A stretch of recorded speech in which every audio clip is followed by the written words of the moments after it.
He's the former butler to King Charles, Queen Camilla, Prince Harry and Prince William, and even the late Queen. That's right, Grant Harrold has spent years behind palace gates, but he's now lifting the lid in his brand new book, The Royal Butler. Yes, from dancing with Her Late Majesty at a staff ball to dodging water balloons from Prince Harry, Grant joins us now to tell a never-heard-before story.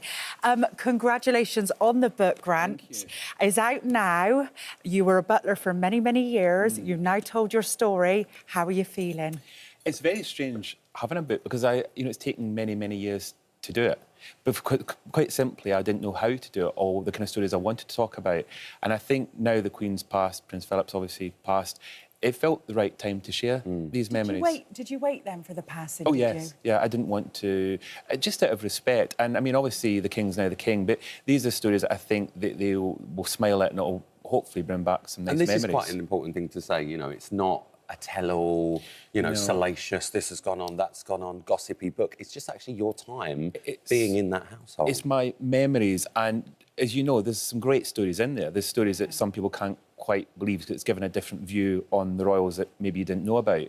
So, but as you said, without the gossip side of it. So I'm trying to give a kind of fun side. And the Queen was about fun, as we saw towards the end of her life. Yeah. I've heard that. They've got a really, really good sense of humour. And Prince Charles, I've heard, has got a really good sense of humour. He's got a very good sense of humour, absolutely. I mean, that's something I remember about him, was learning from quite early on that he would kind of do things that sometimes would kind of catch you out, which was quite fun. God, how did you become a royal butler? Was it something you wanted to do? Is it something that you just went, oh, that'd be like? I watched a documentary about Queen Elizabeth back in '92, and when I watched it, I said to my father, how do you become part of the royal family? I didn't just want to work, I want to be part of it. Yeah. And my father said, well, you work for them, which is unlikely, or you marry one of them, and you said you're probably more likely to marry one of the corgis. But if it gets you in. Well, that's what I thought. I thought, I don't mind, I'm quite happy. But do you know the strange bit is, I'm a huge believer that we can make dreams come true.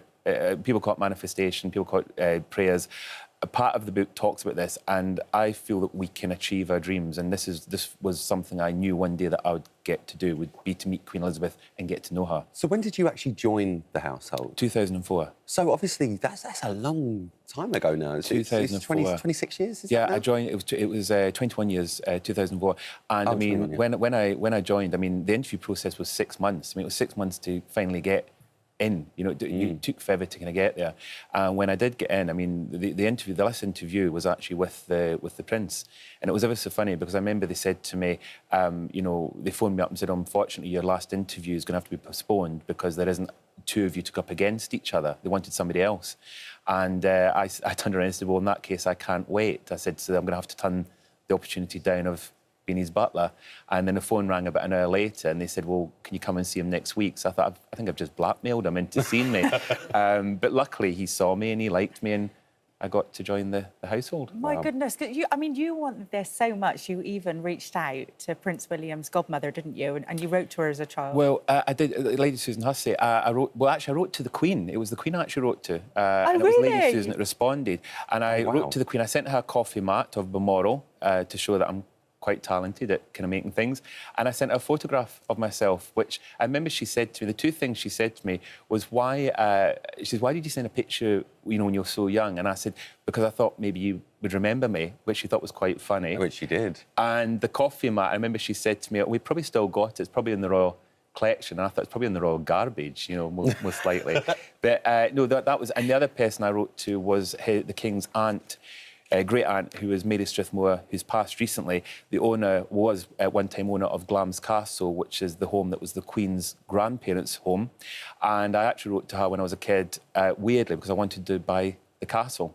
And I remember they came back and said, no, you can't, but let's be friends. And when I went for the job with the King, she was my referee many years later. Isn't it extraordinary how things happen? So That's a crazy So strange. I've got to ask a question, and I know it's probably uncouth and I shouldn't. Did you rob anything? No. I'm not one of those kind of butlers. Oh, I don't know. Did you not take a little memento when you left? Not even kitchen roll. Nothing. No. Nothing. No, because you feel very lucky to kind of be in those environments, and you get to kind of be around the most amazing items and objects, and of course around the family, which is you pinch yourself every 5 seconds. Didn't you have a funny encounter with King Charles when did you hide in a cupboard? I did hide in a cupboard. I panicked. We've all done it. Well, it was a bit of an awkward one because I was up in Scotland, actually, where they are just now, and at his house, Beck Hall. And I remember at the end of the corridor, I suddenly saw them and I didn't know what the protocol was, what you should or shouldn't do. These were your early days of being a butler, I don't know whether do I walk past and, do I stand against the wall, Do you walk backwards? Yeah. So I dived into what I thought was a room, and it was the drinks cupboard. And I thought, he'll never know that I'm in a drinks cupboard. And the next thing I heard was his voice outside the cupboard saying, what do you think he's doing in the drinks cupboard? And Queen Camilla turned around and said, maybe he's having a little drink, and then there was like a chuckle, and I thought, I've got to get this situation. Did they not open it up? No, because they just stood there, and I stood inside, and I thought, well, this is ridiculous, because it was a tiny little cupboard. So I opened the door and walked out, and then I looked at the two of them and acknowledged them, and opened the other door opposite, which was a staircase, and the two of them just thought it was hysterical. Did you ever live it down? No, because I think they thought it was great that I think I became known as the butler that dived into the cupboards at that point, to avoid bumping into the members of the family. So when was it that you left the household? 2011. I left in 2011. So it's a long bit of while back now. So you've worked for quite a few of them. I got to ask, what were the boys like? The boys were amazing. I mean, I adored the boys. The boys, the one thing I've got to say is the boys were very close. They were close to the father. They were close to Queen Camilla. There was a great relationship. There was a lot of fun and humour. I mean, William, the first time I met William, we shook hands. Kind of how you imagine one, a little bit serious, but down to earth, shook hands. I remember he said, I asked him what to call him. I didn't know how to address him. And I remember he said, I'm William. And I remember kind of looking at him and saying, well, you can call me Grant, which is a bit of a strange thing to kind of say back.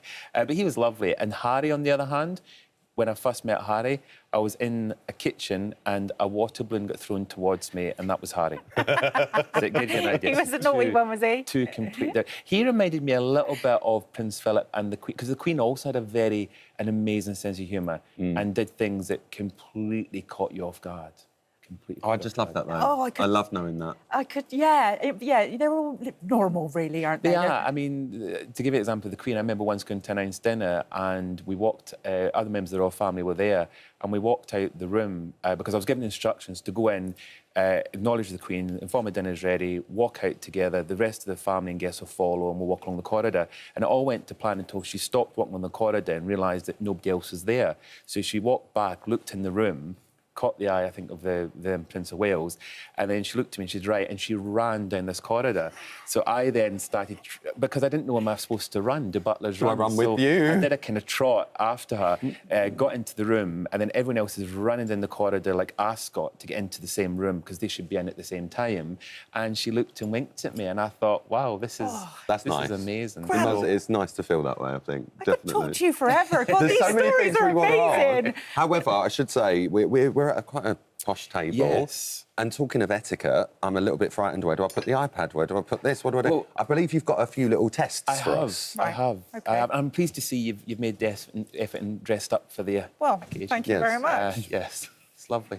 Okay. Have you got any tips for us? I do. So the first thing I was going to mention, it's wonderful. I don't know who's laid. You've obviously got a butler that's laid the table, which is amazing. Yes, thank you. The only thing I'm going to point out, the forks are actually, it's kind of right and it's wrong. They're the wrong way around. So a few hundred years ago, this was correct. Forks had the tins face down. Because in those days, when gentlemen had waistcoats, they had the long sleeves and the frills on them. And if they were the other way around, it would catch and it would pull the fork up. So you had to have it this way around. That's why you have crest sometimes in the back of old cutlery. Right. But in the modern era, we now have them, so we can actually have them this way around in the modern era. OK, now. so we can turn them that way. So we can turn them round now. OK, so that's good. And then the next thing, well, what do you think you'll be doing first? When you sit at a table, you're going to do your... Go for the starters. Napkin. Oh, napkin. Yeah. Yes. How long does this take? OK. It's true. So what to do is if you pick out a napkin... Wait, is it to the left? I've put my napkin. Oh, you've already done I've done that. Okay, that's good. That's very good. So take my napkin. Take your napkin. So where would you place your napkin? I would always just place my napkin on my lap. OK, like that. that's good. That's fine. OK, interesting. Right. So what you should do is actually fold it in half. OK, and then, gentlemen, we have the crease towards us, on the lap, but the crease towards us. OK. And a lady would have the crease away. Do you know why you'd have the crease away? No. Because then you could pick up the corner, Joe, so you could dab, and the lipstick and crumbs are concealed. You can't, no, ladies don't make any mess. And of course, Ryan, if we decide to wear lipstick, then we do it the same way. Well, I do, yeah. I'm going to have to do it. Exactly. I'm going to have to do it the lady way. I did not know that. OK, lady way. That's your napkin etiquette. OK, so that's fine. We've got our napkins on. What now? So obviously we're going to have the courses come. So that'll be the next thing. So what we'll have is obviously you've got your hopefully you've got a butler. And then the butler will obviously, and then what we can maybe do is kind of go through the. Oh, there is actually.